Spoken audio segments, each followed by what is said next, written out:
Hey there guys, welcome to Dinos Vault and welcome to my first ride review of the Kawasaki Ninja 300 ABS model. There are two things about this motorcycle that immediately grab your attention. First being the fact that it is the most affordable supersport bike being powered by a twin cylinder here in our market. Secondly, the bike was perfection personified right from the moment it was launched. The only glitch was the premium pricing and the absence of ABS.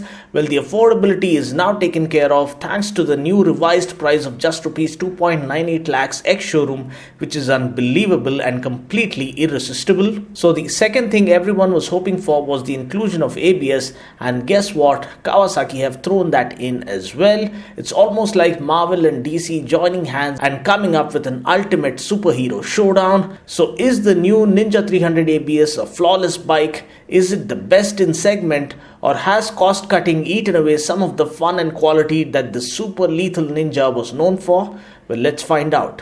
Before we go ahead, a big shout out to Kawasaki Hyderabad for allowing me to review this bike, and you can call the number appearing on the screen to know about the bike's exact on-road price and booking details. First, let's look at the new changes that this new model brings along with it. As mentioned before, the major change is the inclusion of dual channel ABS, which is super awesome. Please note that this is claimed to be the world's smallest ABS unit, which saves the bike from adding on excess weight. Secondly, the bike gets new paint schemes and new body graphics that look more radical and new age and kick-ass. We also now get a new blue color variant, which is attracting a lot of attention. Thirdly, Kawasaki claimed that this model offers better heat management with the new radiator fan cover directing the hot air downwards and away from the rider. Fourthly, though the instrument cluster looks more or less the same, it has now been updated with the ABS light indicator, so we don't get a brand new layout for the speedo console but just an update of the ABS light indicator to the existing console. Next, we need to look at some cost cutting measures deployed by Kawasaki to lower the price. First, we need to note that we now get endurance brakes as opposed to Nissan brakes that the first gen Ninja 300 used to come equipped with. We also now get MRF tires as opposed to IRC tires that we used to get with the older Ninja. Now, looking at the design of the Ninja 300 has been flawless. It's sharp, it's sporty, it's aggressive, and it's perfectly proportionate.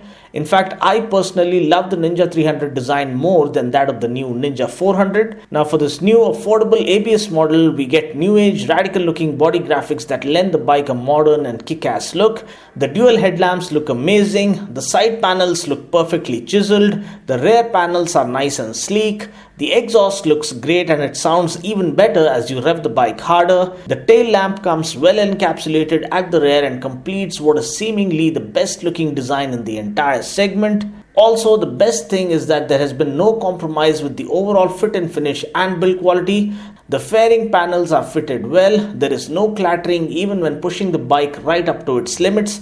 For those who are complaining about the grab rails, maybe Kawasaki had to include it due to our government norms, but if you notice under the seat, we get concealed grab slots just like the older model, which you can make use of once you remove this ugly looking bar at the back. The seats are well laid out and are perfectly cushioned. The rider seat offers enough room to move back and duck behind the windscreen as you launch yourself through the straights. The clip-ons are ideally set as well. These, along with the perfectly positioned rider foot pegs and the comfortable seat, make this bike ultra versatile, which forms the strongest USP of this bike. The switches are of good quality and we do get a high beam flasher and an engine kill switch. The speedo console is the same as before. We get an analog tachometer, whereas the digital display includes the speedometer, odometer, trip meters, fuel gauge and a clock. Now, talking about the engine, powering the new Ninja 300 ABS is the same 4-stroke 8-valve liquid-cooled fuel-injected 296cc parallel twin engine with a DOHC setup. Now, this puts out a max power of 39 PS at 11,000 RPM and a max torque of 27 Newton meters at 10,000 RPM. We get a 6-speed gearbox. Taking the bike out for a spin, I love the way the engine has been tuned now. I have ridden the older BS3 model as well, so I felt the changes to be quite apparent in this new model. First of all, the throttle action used to be slightly heavier earlier, but now it is a lot lighter, thereby putting lesser stress and strain on your palm and wrist. The clutch pull has always been light thanks to the slipper clutch, so that continues to be the case even now. The slipper clutch also allows you to make faster downshifts more confidently without running the risk of the rear wheel locking or hopping. The gear shifts are smooth and precise without any false neutrals or shifting issues. The riding ergonomics are perfectly sorted out. The riding posture is completely flexible. You can commute on this bike through the city streets. You can enjoy the bike thoroughly at track day events, and you can also cruise on the highways as you tag along with your friends for weekend rides.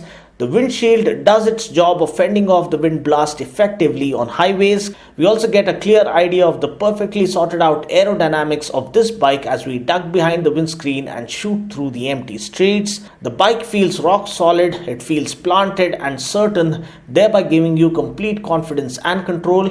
The handling is brilliant thanks to the diamond frame made up of high tensile steel, which offers superb strength and rigidity. Perfectly aiding this is the rear monoshock and the box section swing arm, which further enhance the bike's overall handling characteristics. The acceleration is intense, it's linear, it isn't too aggressive to the point of scaring you initially, but ring the throttle hard and the bike just bursts into action, delivering explosive power and an exhilarating ride feel. Now, this can be attributed to Kawasaki's dual throttle valves technology, which optimizes combustion efficiency and provides for a linear throttle response throughout the RPM range. Also, the bass heavy exhaust note serves as the perfect background score as you enjoy pushing this bike to its very limits. Talking about the brakes, we get a 290mm single pedal disc with dual piston caliper up front and a 220mm single pedal disc with dual piston caliper at the back. I had my own doubts as to whether the new endurance brakes would be as good as Nissan, but believe me, the brakes are good enough and the ABS intrusion is also nice and smooth, bringing the bike to a standstill in a controlled manner. Talking about the suspension, we get 37mm telescopic forks up front and a monoshock at the back with 5-way adjustability for preload. The shocks are ideally damped to offer good comfort at lower speeds and offer superb stability at higher speeds.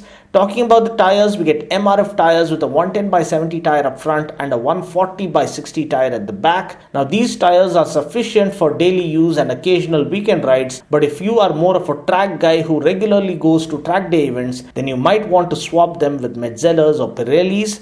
Tank capacity is 17 liters, which offers good tank range. Seat height is 785mm, which appeals to riders of all sizes.